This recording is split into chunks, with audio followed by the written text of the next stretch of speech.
히브리서 11장 말씀은 믿음장으로 잘 알려져 있습니다.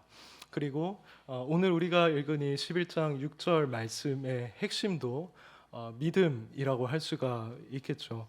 오늘 오후에는 이 믿음이라는 주제로 좀 말씀을 나눠보고 싶습니다. 사실 우리 그리스도인들은 일단 기본적으로 믿음을 갖고 살아갑니다. 그러다 보니 성경은 반복해서 이 믿음이라는 것을 강조합니다. 성도님들이 복음서를 보시면 알겠지만 예수님께서는 우리가 믿음을 갖고 있는 것에 대해서 굉장히 많이 말씀을 하셨습니다. 그걸 칭찬하기도 하셨죠. 그리고 성경 전체가 이 믿음에 대해서 말하고 있습니다. 그걸 전제로 하면서 우리에게 말씀을 전해주고 있죠. 이렇게 성경이 믿음을 강조할 수밖에 없는 이유가 있습니다. 왜냐하면 성경에서 나오는 모든 주제들은 사실 영적인 것들입니다. 하나님은 영이셔서 우리 눈에 보이지 않으시죠. 그래서 우리가 이 하나님을 인식하고 하나님과 관계를 맺고 그분을 의존하며 살아가기 위해서는 우리에게 믿음이라는 것이 필요합니다. 그리고 예수 그리스도를 믿는 우리의 믿음 또한 마찬가지입니다. 우리는 예수님을 믿고 있기는 하지만 우리는 그분을 단 한 번도 본 적이 없는 자들입니다.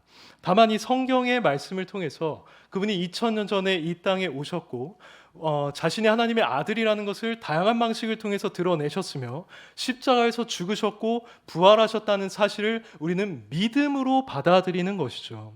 또 구원이라는 것은 어떻습니까? 우리는 한편으로 이미 마음의 변화를 체험하면서 이 구원을 실제로 느끼고 있습니다.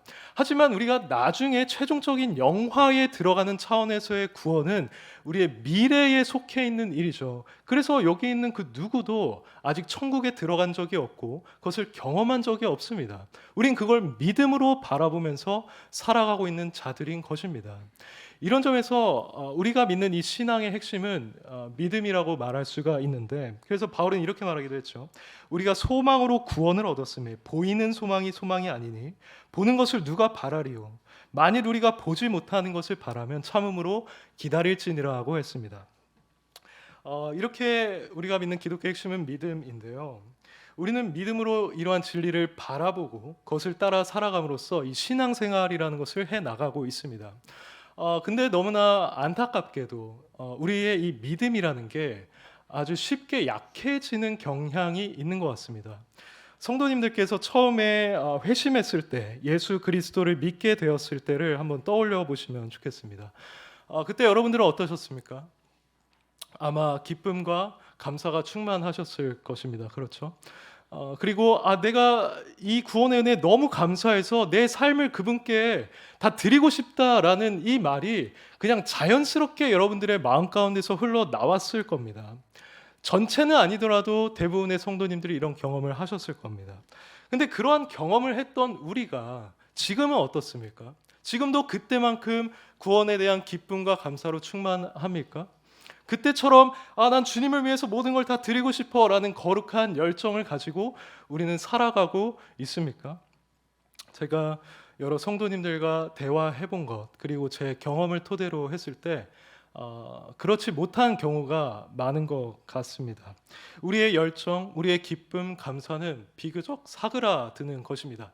우리의 믿음이 어떤 때는 높아졌다가 어떤 때는 낮아지는 것도 우리의 연약함 때문에 우리가 당연한 것으로 또는 자연스러운 것으로 받아들일 수밖에 없다는 것이죠. 이게 우리의 현실입니다. 그래서 하나님이 어쩌면 말씀, 또 기도, 예배, 성례를 지정해 주시고 또 교회 이런 사역자들을 세워주신 이유가 어쩌면 이러한 연약함을 고려하신 것이 아닐까요? 처럼 때로 우리의 믿음이 연약해지고 또는 식어버리는 것은 자연스럽습니다. 근데 여기서 문제는 무엇이냐 하면 우리의 믿음이 이렇게 연약해진 상태 가운데 있을 때 그것에 대해서 안주하는 것입니다. 믿음이 약해지는 건 자연스러운 현상이지만 그것과 이것을 안주하면서 그대로 살아가는 것은 전혀 다른 문제입니다. 예수님께서는 이것을 아주 엄하게 책망하셨는데요. 요한계시록 말씀을 보시면 에베소 교회를 책망하시는 말씀이 나옵니다. 거기서 이렇게 말씀하시죠. 너를 책망할 것이 있나니 너의 처음 사랑을 버렸느니라. 그러므로 어디서 떨어졌는지를 생각하고 회개하여 처음 행위를 가지라. 만일 그리하지 아니하고 회개하지 아니하면 내가 내게 가서 내 촛대를 그 자리에서 옮기리라. 이 말씀이 우리에게 시사하는 바가 무엇입니까? 우리의 믿음, 우리의 첫사랑이라는 것은 얼마든지 연약해질 수 있다는 것입니다.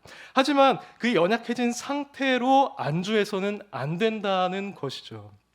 우리는 어떻게든 그 상태에서 돌이켜야 하고 다시금 각성하고 분발하여 깨어나갈 책임이 있는 자들이라는 말씀입니다. 현재 성도님들은 어떻습니까? 그 생생한 믿음 여러분들은 유지하고 있습니까?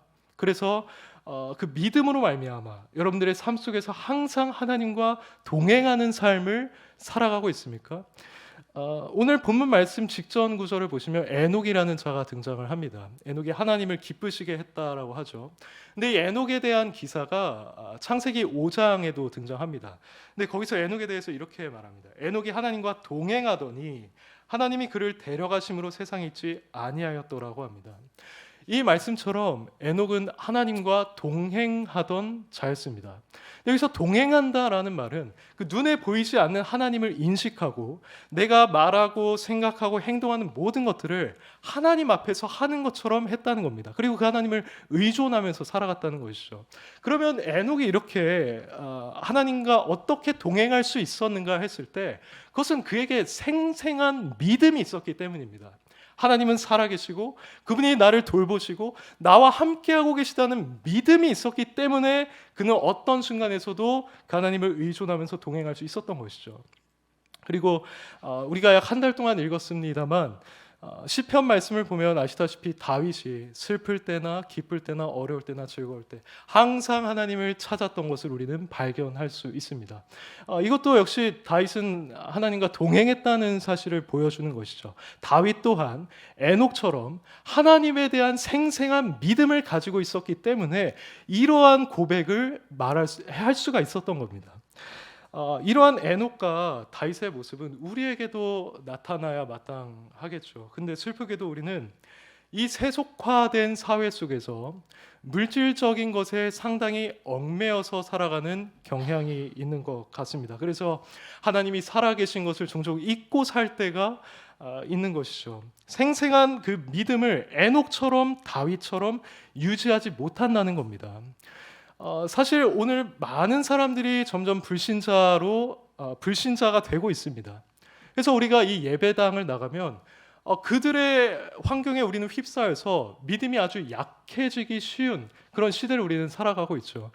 그리고 이 스마트폰이라는 것도 사실 아무것도 아닌 것처럼 보이지만 우리가 이것을 바라보고 있을 때 그것은 우리에게 직간접적인 영향을 미칩니다.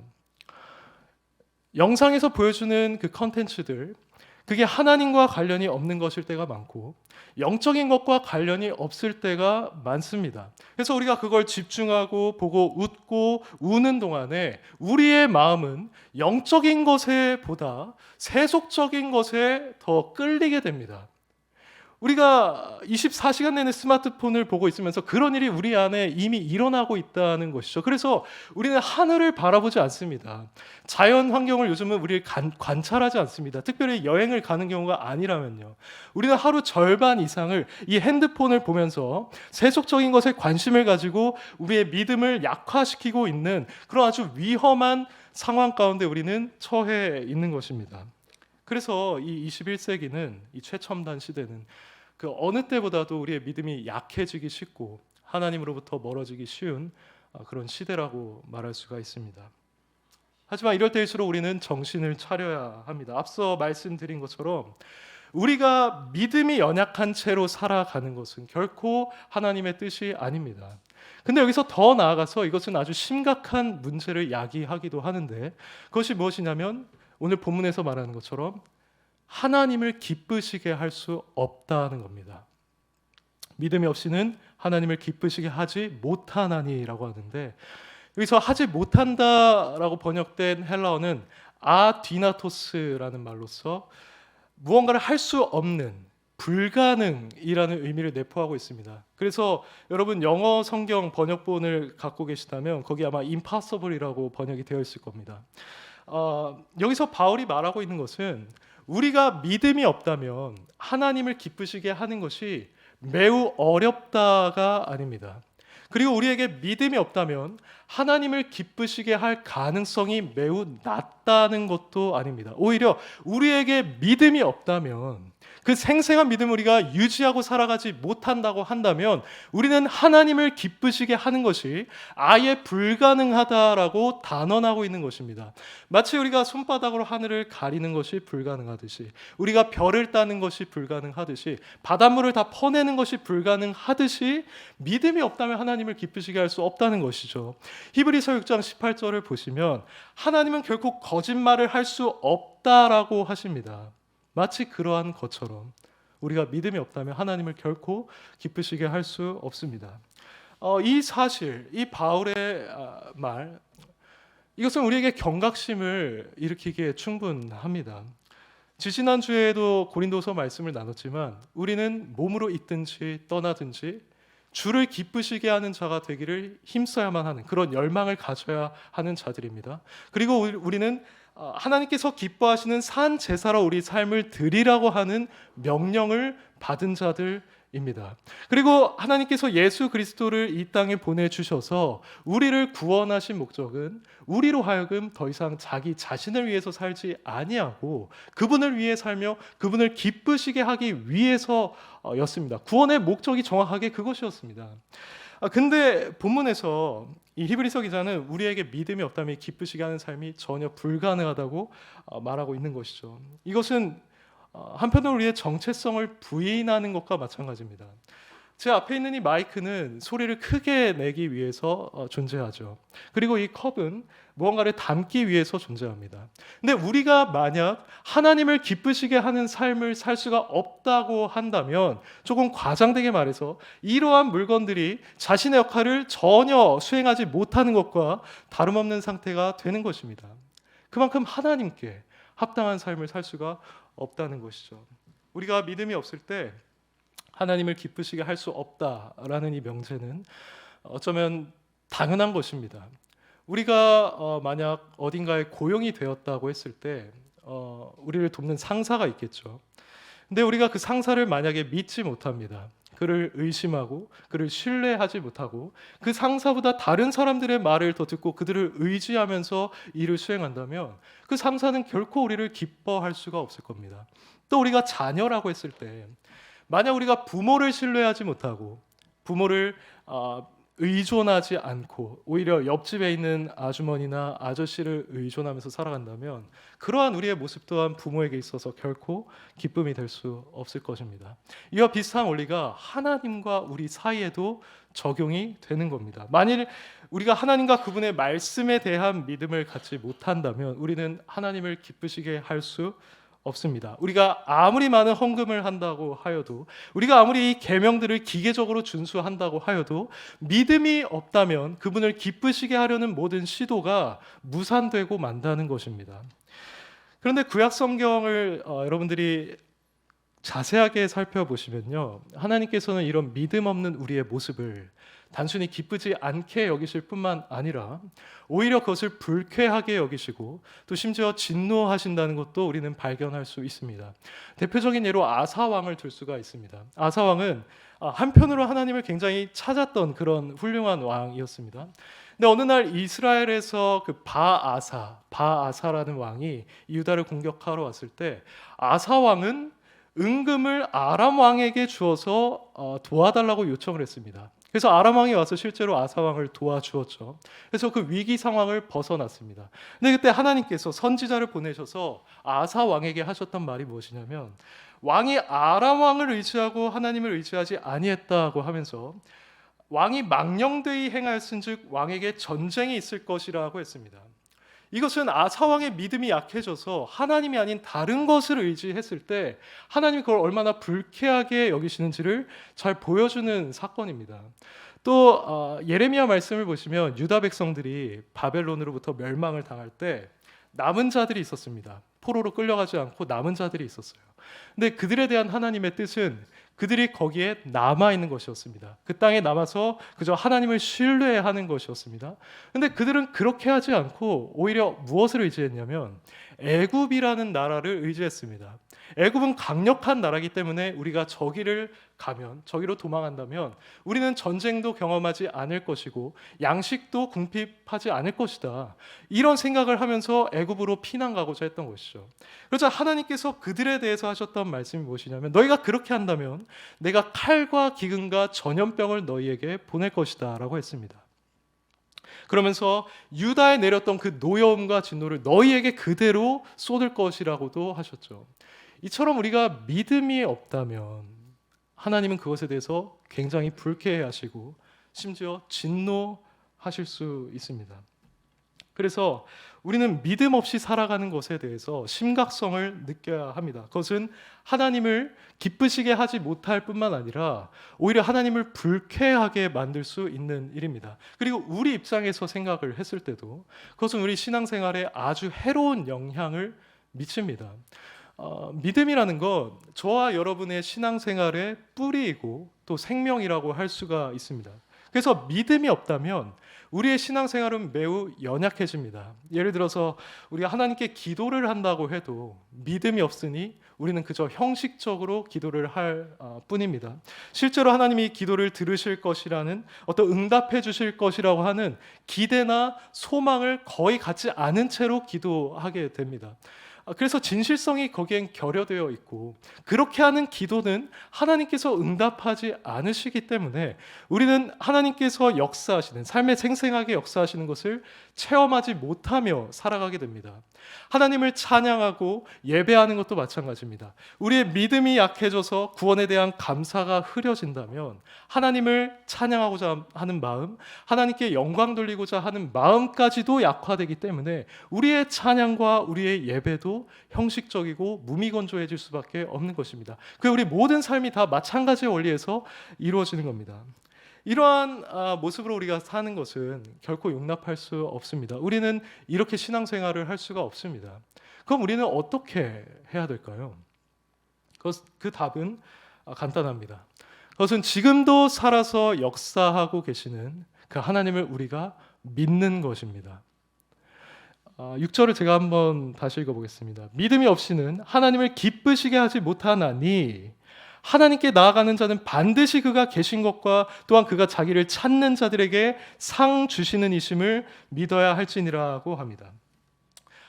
여기서 우리는 어떻게 해야 하는지를 알 수가 있는데 그것은 결국 믿음을 가지라는 것이죠.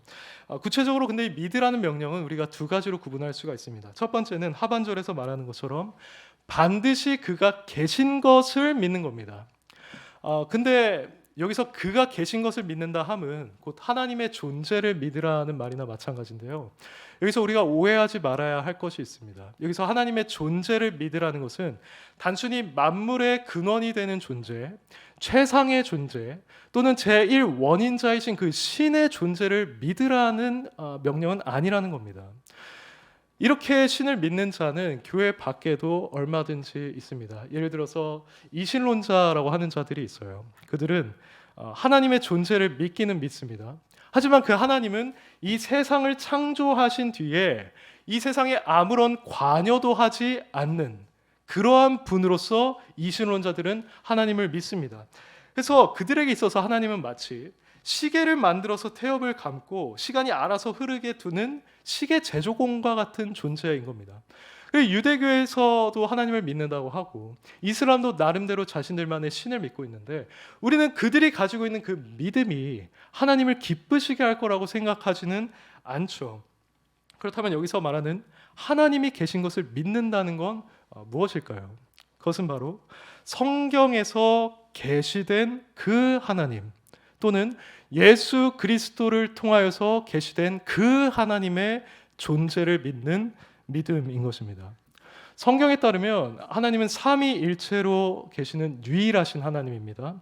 또 영으로 존재하시고 우리 눈으로 볼 수 없으신 영원한 분이십니다. 또 성경에 따르면 그분은 결코 변하지 않고 무한하시고 전능하시며 긍휼이 많고 인자가 많으시며 거룩하고 공의로우신 매우 초월적이어서 우리가 결코 이해할 수 없으신 그런 하나님입니다. 그분은 이신론자들이 주장하는 것처럼 이 세상을 만들고 나서 아무것도 개입하지 않는 신이 아니고 오히려 적극적으로 주관하시고 개입하시는 분이십니다. 그리고 그들은 유대교나 이슬람에서 말하는 하나님이 아니라 예수 그리스도를 이 땅에 보내주셔서 그분을 통해서 우리를 구원하시는 그러한 하나님이십니다. 우리는 바로 이러한 하나님, 성경에 계시된 하나님이 지금도 존재하신다는 사실을 우리는 분명하게 믿어야만 합니다.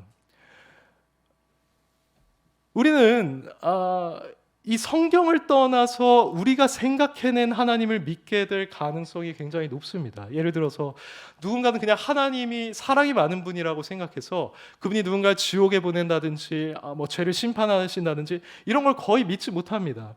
그래서 지옥에 대한 교리를 믿지 않고 죄를 지어도 두려워하지 않는 그런 신앙생활을 하죠.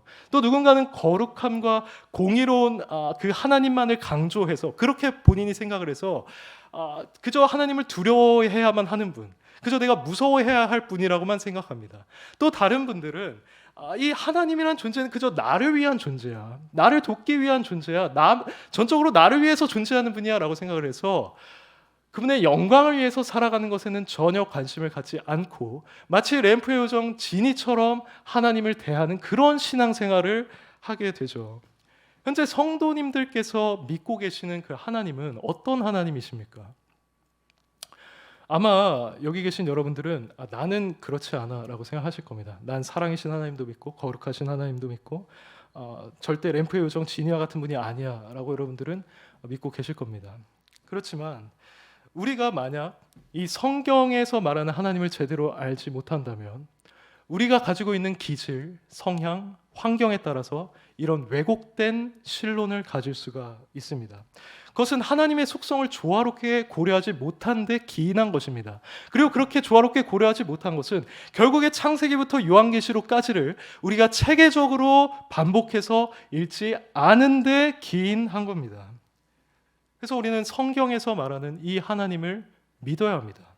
그 하나님에 대한 지식이 우리에게 부족하다면, 우리가 좌로든 우로든 치우쳐 있다면 다시금 성경을 읽어야 하고 설교를 들어야 하고 또한 하나님에 대해서 말하는 그 교리를 우리는 체계적으로 배워서 정립해야만 합니다. 이렇게 성경에서 말하는 하나님을 믿게 될 때 비로소 우리는 참으로 그분을 기쁘시게 할 수 있는 그런 믿음을 가질 수가 있는 것입니다. 그것이 우리가 하나님을 기쁘시게 할 수 있는 첫 단추입니다. 우리가 성경에 계시는 하나님을 더 온전히 알아가고 합당하게 믿고 섬긴다면 그렇게 나아갈수록 우리가 하나님을 기쁘시게 할 수 있는 가능성은 늘어나게 되어 있습니다. 그러므로 이 성경에 계시된 하나님을 여러분들 믿으시길 바랍니다. 그분이 지금도 이 세상을 주관하고 계시고 그분이 우리의 아버지로서 우리의 삶을 돌보고 계시며 지금도 우리가 드리는 이 예배 가운데 함께하고 계심을 여러분들 믿으시기를 바랍니다. 다음으로 우리가 무엇을 믿어야 하는가 했을 때 그 두 번째는 오늘 본문 하반절 마지막 절에 나오는 것처럼 그러니까 자기를 찾는 자들에게 상 주시는 이심을 믿어야 합니다. 상 주시는 이심을 믿어야 한다. 그가 계신 것과 또한 그가 자기를 찾는 자들에게 상 주시는 이심을 믿어야 할지니라고 말하고 있죠. 앞서 우리는 성경에 계시된 하나님의 존재를 믿어야 한다라고 했는데요. 우리가 그 하나님을 안다면 우리에게서 자연스럽게 나올 수밖에 없는 반응은 다름 아닌 그 하나님을 찾는 것입니다. 왜냐하면 하나님은 이신론자들이 주장하는 것처럼 우리를 만드시고 우리에게 아무런 개입을 하지 않는 그러한 분이 아니라 우리 삶에 적극적으로 개입하셔서 우리를 도우시고 우리와 함께 하시는 하나님이시기 때문이죠. 그렇다면 구체적으로 우리는 하나님을 어떻게 찾을 수가 있을까요?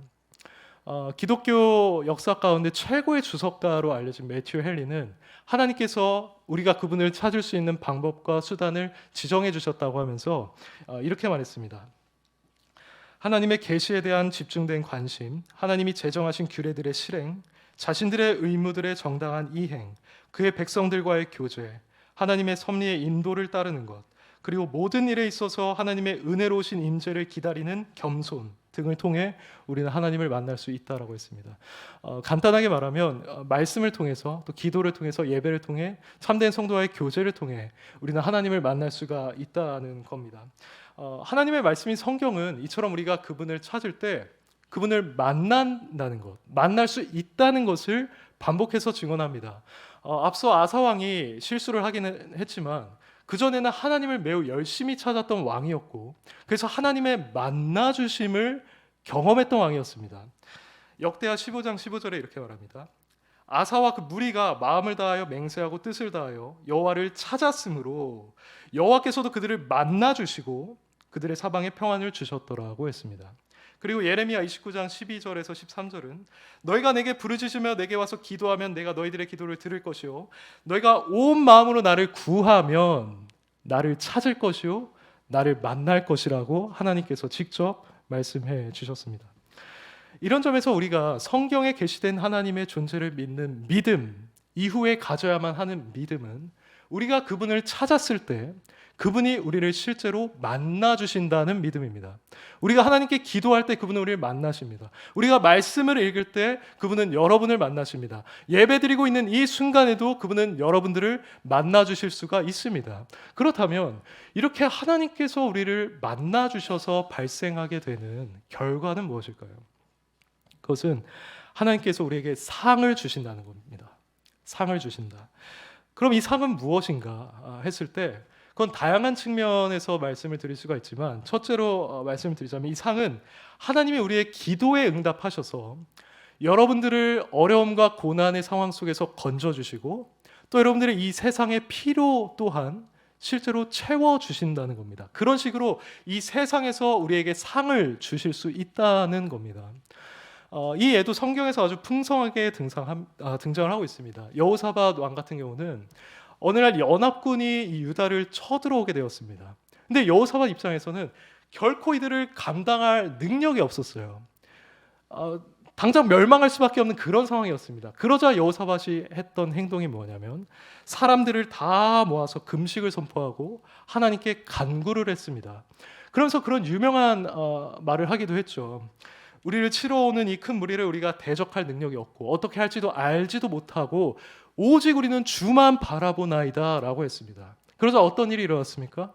복병이 나타나서 그 연합군들을 다 쳤습니다. 심지어 그 연합군들이 정신이 이상하게 되었는지 서로를 치면서 유다 군대는 완전한 승리를 거두게 됐습니다. 이와 비슷한 사례가 히스기야에게도 있었습니다. 아수르 왕 사네립이 유다를 치러 올라왔을 때 그 당시 제가 지도를 봤거든요. 사네립 왕이 얼마나 정복을 많이 했는지 이제 유다 예루살렘만 남아있는 그런 상태였습니다. 그런 상태에서 사네립이 히스기야를 협박했죠. 너 항복해라. 너희 하나님 없지 않냐. 너희 소용없다라고 하면서 협박했습니다. 그러자 히스기야 했던 행동이 무엇입니까? 이사야를 찾아가서 이사야와 함께 하나님께 간구했습니다. 그러자 일어났던 일이 다음 날에 바로 18만 5천 명이라는 대군이 당장에 송장이 되었고 그 사네립 왕은 자신의 아들들에 의해서 죽임을 당했습니다. 이것이 보여주는 게 뭐냐면 우리가 하나님을 정말 의지하고 의존하고 찾을 때 그분은 우리를 만나주신다는 겁니다. 우리를 그 어려운 가운데서 건져주신다는 겁니다.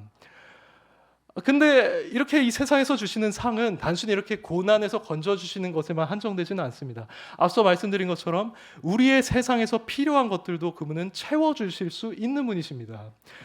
이거는 교회 역사에 있었던 한 인물을 제가 예로 들고 싶습니다. 아마 다들 들어보셨겠지만 영국 19세기의 목회자였던 조지 뮬러라는 자가 있습니다. 그는 고아원을 운영한 자였는데요. 어느 날 그가 깨달은 것이 있었습니다. 그것은 뭐냐면 자신에게 필요한 모든 것은 사람에게 도움을 구하지 않고 오직 하나님께 구하겠다는 거였습니다. 그렇게 기도와 믿음만으로 나는 고아원을 운영하겠다라고 결심했습니다. 그래서 교회 공고문에 뭐라고 붙여놨냐면 자신에 대해 말하면서 그는 어느 때 어떠한 이유에서든 누구에게도 재정적인 지지를 요구하지 않을 것입니다. 그는 오직 하나님께만 요구할 것입니다 라고 적어놨습니다. 그리고 조지 밀러가 대단한 것이 정말 이 원칙을 철저하게 지켰습니다. 다른 사람에게 돈이 필요해도 구하지를 않았던 거예요. 그러자 무슨 일이 일어났냐면 어느 정도 뭐 20파운드 되는 돈이 필요했을 때 갑자기 모르는 사람이 문을 두드려서 20파운드를 주고 갔습니다. 또 빵이 없어서 아내와 당장 식량이 없어서 어떡하지라고 고민하고 있을 때 누군가 문을 두드려서 갓 구워온 빵을 주고 갔습니다. 그리고 고아원 운영에 필요한 여러 도구들이 있지 않겠습니까? 근데 그걸 두고 고민하고 있을 때, 기도할 때 누군가 찾아와서 한 꾸러미를 놓고 갔는데 그 안에 접시, 대야, 소금통, 칼, 포크 등이 들어 있었다고 합니다. 조지 밀러는 이처럼 기적적으로 고아원을 운영했습니다. 전해지는 바에 따르면 수십억을 지원받으면서 끝까지 고아원을 운영했다고 합니다. 그래서 오늘날 믿음의 사람으로 우리에게 아주 잘 알려져 있죠. 아마 성도님들도 이 조지 밀러가 경험한 것처럼 이 세상에 실제적인 필요를 있을 때 하나님께 구해서 그분의 필요를 그분께서 공급해 주시는 것을 경험한 적이 있으실 겁니다. 제가 아는 한 개척교회 목사님 계시는데요. 최근에 그분과 교제를 나눴는데 그분 역시도 이런 일들을 요즘에 너무나 많이 경험하고 있다라고 하셔서 함께 놀라고 기뻐했던 적이 있습니다. 근데 이때 이들이 이렇게 하나님을 간절히 찾고 그분으로부터 도움을 받았던 여호사밧, 히스기야, 그리고 조지 뮬러, 이들에게 있는 공통점은 무엇입니까? 그것은 바로 이들에게 믿음이 있었다는 겁니다. 그들은 이 성경에 계시된 그 하나님의 존재를 확실하게 믿었습니다. 그리고 그들은 자신이 그 하나님을 찾을 때 그분이 자신을 만나 주실 것을 믿었습니다. 만나 주셔서 이런 어려운 고난들을 해결해 주실 것이고 나의 현세적인 필요도 채워 주실 것이라는 사실을 분명하게 믿었습니다. 그래서 여호사밧과 히스기야는 다른 왕들처럼 다른 나라를 의지하지 않았던 것이고, 조지 밀러도 아무리 아내가 불평을 하고 동료가 회유를 하여도 끝까지 그 믿음을 고수했었던 겁니다. 이것이 우리가 이 세상을 살면서 지녀야만 하는 믿음입니다. 하나님이 계시다는 믿음, 그리고 우리가 그분을 찾을 때 그분 우리에게 상 주시는 이시라는 믿음, 우리가 고난과 어려움 가운데 있을 때 그분은 우리를 구원해 주실 수 있다는 믿음, 우리의 실제적인 필요까지도, 일용할 양식까지도 채워주실 수 있다는 그 믿음이 우리에게 필요한 것이고, 우리가 이 믿음을 가지고 하나님만 전적으로 의존하고 의지하면서 살아갈 때 하나님께서 그 믿음을 보시고 우리를 기뻐하신다는 것입니다. 또한 이 믿음은 우리의 신앙생활도 당연히 변화시킬 수밖에 없겠죠. 특별히 우리의 기도 생활을 변화시킬 것입니다. 앞서 말씀드렸다시피 우리에게 믿음이 없다면 우리의 기도는 형식적으로 이루어질 수밖에 없습니다. 기대와 소망이 전혀 없는 듯한 그런 기도를 하나님께 무미건조하게 올려드릴 수밖에 없습니다. 하지만 우리가 이러한 내용을 믿는 상태로 하나님께 기도한다면 우리는 진정한 기도를 하나님께 올려드릴 수 있을 것이고, 우리 기도에는 응답하실 것이라는 기대와 소망이 묻어날 것이고, 그래서 실제로 하나님의 응답을 체험하면서 활력 있는 생생한 그런 신앙생활을 해나갈 수 있을 것입니다. 이런 점을 고려해서라도 우리는 이 땅에서 우리에게 상 주시는 그 하나님에 대한 믿음을 가져야 합니다. 이제 끝으로 여기서 우리는 이 상이라는 것의 다른 측면을 생각해보고 마치겠습니다. 지금까지 말씀드렸듯이 우리 하나님을 찾으면 우리 이 세상에서 하나님의 도우심을 받는 은혜를 누릴 수 있습니다. 이게 우리가 믿음으로 하나님을 찾을 때 받게 되는 상입니다. 근데 사실 우리는 이미 믿음으로 말미암아서 받게 된 큰 상이 하나 있습니다. 그것은 세상적인 것이 아니고 영적인 것입니다. 그것을 증언하는 구절들이 이렇습니다. 하나님이 세상을 이처럼 사랑하사 독생자를 주셨으니 이는 그를 믿는 자마다 멸망치 않고 영생을 얻게 하려 하심이라고 하셨죠. 그리고 내가 진실로 진실로 너에게 이르노니 내 말을 듣고 또 나 보내신 이를 믿는 자는 영생을 얻었고 심판에 이르지 아니하나니 사망에서 생명으로 옮겼다고 하였습니다. 이 말씀들이 말하는 바가 무엇입니까? 우리가 예수 그리스도를 믿음으로써 영생을 얻었다는 겁니다. 우리의 모든 죄가 다 사함을 받았다는 겁니다. 우리는 그분으로부터 구원을 받았다는 겁니다. 마치 누구든지 주의 이름을 부르는 자는 구원을 받으리라고 했던 것처럼 말이죠. 근데 이 구원뿐만 아니라 우리는 실제로 마음이 거룩하게 변화되는 상 또한 받았습니다. 우리가 믿음으로 성령님을 모셨을 때 그분이 우리를 변화시키셨고 우리에게 양자의 영을 부어주셔서 하나님을 아바 아버지라 부를 수 있게 해주셨습니다. 그리고 무엇보다도 하나님이 아브라함에게 창세기 15장 1절에서 아브라함아 두려워하지 말라. 나는 내 방패요 지극히 큰 내 상급이니라고 하셨던 것처럼 하나님 자신이 우리에게 최고의 상이 되어 주셔서 우리는 그분의 백성이 되었고 그분은 우리의 하나님이 되어 주셨습니다. 이러한 구원의 은혜는 우리가 미래 최종적으로 누리게 될 것입니다. 우리는 바로 이 믿음을 생생하게 유지하면서 살아가야 합니다. 그것이 우리가 받게 될 상입니다. 히브리서 11장 보시면 여러 인물들이 등장을 하죠. 이들이 가지고 있었던 믿음이 다름 아닌 이러한 믿음이었습니다. 아브라함과 이삭과 야곱, 이러한 족장들은 본향을 찾는 자였다고 나와 있습니다. 그래서 하나님께서 그들을 보시면서 그들의 하나님이라 일컬음 받음을 부끄러워하지 아니하시고 그들을 위하여 한 성을 예비하셨다고 했는데 그것은 그들이 영원히 거처하게 될 그 구원의 장소입니다. 그러니까 그것을 그들은 상으로 여기면서 살아갔다는 것이죠. 또 모세 같은 경우도 어떻습니까? 26절을 보시면 모세는 하나님의 백성과 함께 고난받기를 잠시 죄악의 낙을 누리는 것보다 더 좋아하고 그리스도를 위하여 받는 수모를 애굽의 모든 보화보다 더 큰 재물로 여겼다고 합니다. 그리고 그 이유가 바로 하나님께서 상 주심을 바라보았기 때문이었다고 했습니다. 한 가지만 더 말씀드리겠습니다. 쭉 내려가시면 여러 고난을 받은 자들이 등장을 합니다. 36절을 보시면 조롱, 채찍질, 결박, 옥에 갇히는 것, 돌로 치는 것, 톱으로 켜는 것, 시험, 칼, 죽임, 이러한 고난을 받은 자들이 있었는데 이들이 구차히 이러한 상태에서 풀려나기를 원하지 않았던 이유는 무엇이냐면 35절 하반절에서 말하는 것처럼 그들은 더 좋은 부활을 고대하고 있었기 때문입니다. 그들에게 있어서 이러한 영원한 하나님 나라, 거기서 누릴 영생이 상이었다는 말이죠. 하나님께서 자신들에게 이걸 주실 것을 그들은 믿고 있었다는 겁니다. 하나님께서 저와 여러분에게 원하시는 믿음이 바로 이러한 믿음입니다.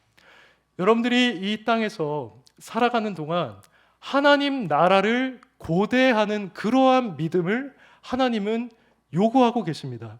여러분들이 이 세상에서 누리는 그 무언가가 아니라 하나님 나라에 가서 누리게 될 그 상, 그걸 바라보는 믿음, 그걸 하나님은 여러분들에게 요구하고 계십니다. 물론 앞서 말씀드린 것처럼 이 세상에서 우리의 필요를 채워주신 것에 대한 믿음도 하나님은 당연히 기뻐하시지만 무엇보다도 이 하나님 나라를 믿으면서 살아가는 이 믿음을 하나님은 무엇보다도 기뻐하십니다.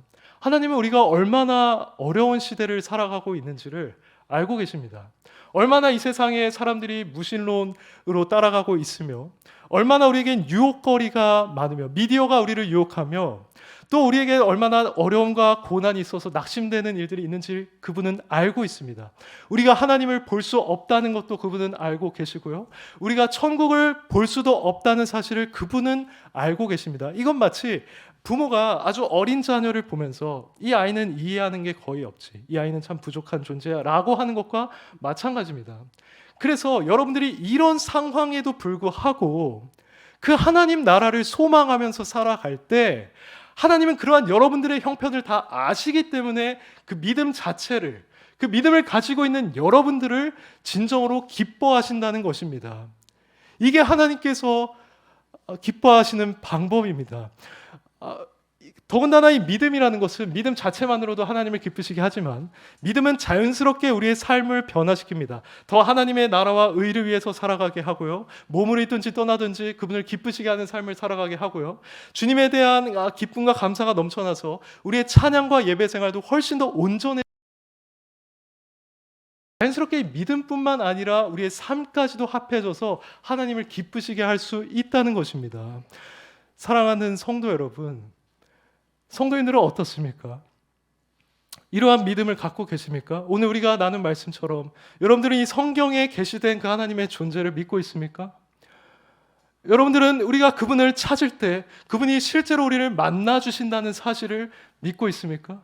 여러분들을 고난 가운데서 건져주실 수 있으시며 여러분들의 이 세상적인 필요도 채워주실 수 있음을 여러분들은 믿으십니까?